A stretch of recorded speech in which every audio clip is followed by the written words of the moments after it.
السلام علیکم ناظرین کرام، آج ہم وادی سوات کی تاریخ، جیوگرافی اور ان پر مختلف قوموں کے ادوار کے حوالے سے بات کریں گے۔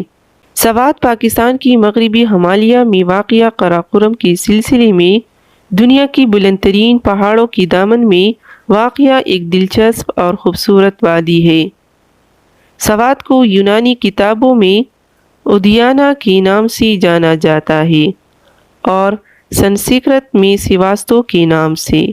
سوات کی اوسط بلندی 980 میٹر 3220 فٹ ہے، جس کے نتیجے میں پاکستان کے باقی حصوں کے مقابلے میں کافی ٹھنڈی اور گیلی آب و ہوا رکھتا ہے۔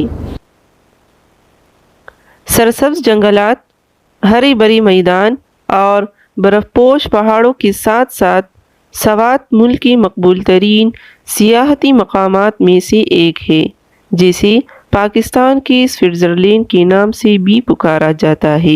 ناظرین کرام، 327 قبل مسیح میں سکندر اعظم نے اوڈیگرام اور بریکوٹ کی طرف چڑھائی کی اور ان کی جنگی بستیوں پر حملہ کیا۔ یونانی دستاویزات میں ان قصبوں کی شناخت پورا اور بزیرہ کے نام سے کی گئی ہے۔ سوات اور ان کے ساتھ ملحقہ علاقوں پر سکندر اعظم کے حملے کے بعد گندھارا کی وسیع علاقے کا کنٹرول سیلیوکس انیکیٹر کے حوالے کر دیا گیا، جو سکندر اعظم کی فوج کا ایک کمانڈر تھا۔ 305 قبل مسیح میں موری شہنشاہ نے یونانیوں سے وسیع علاقے کو فتح کیا اور سوات پر اپنا کنٹرول قائم کر لیا۔ موریوں کے شہنشاہ اشوک کے دور میں بدھ مت کو سوات میں متعارف کرایا گیا تھا اور اس علاقے میں کچھ قدیم اسٹوپاتے گندھارا ثقافت جو کہ 800 قبل مسیح تک جاری رہا۔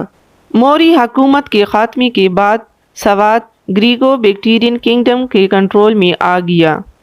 گندھارا خطہ وادی پشاور، سوات، بنیر، دیر اور باجوڑ کے ملحقہ پہاڑی علاقوں پر محیط تھا۔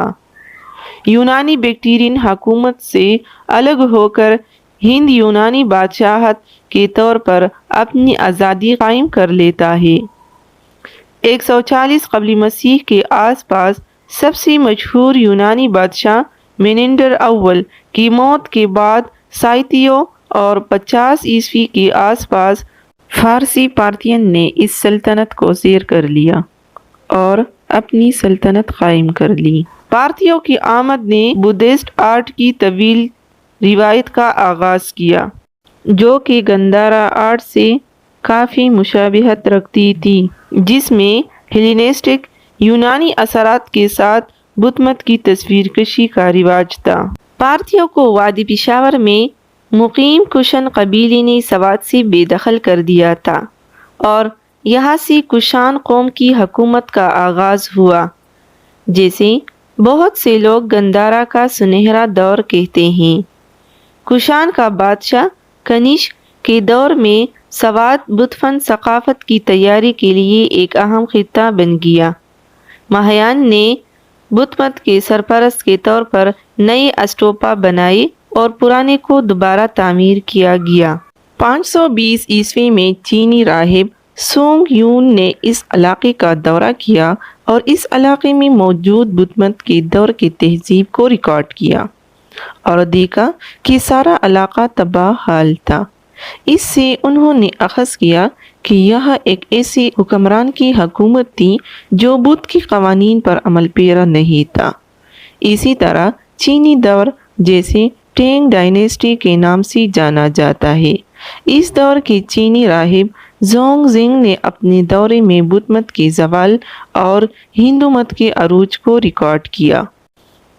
پھر جب ہفتالیوں کے حملے کے بعد سوات پر 8ویں صدی کا آغاز میں ہندو شاہی خاندان کی حکومت قائم ہوئی تو انہوں نے سوات میں اوڈیگرام کو اپنا دارالحکومت بنایا۔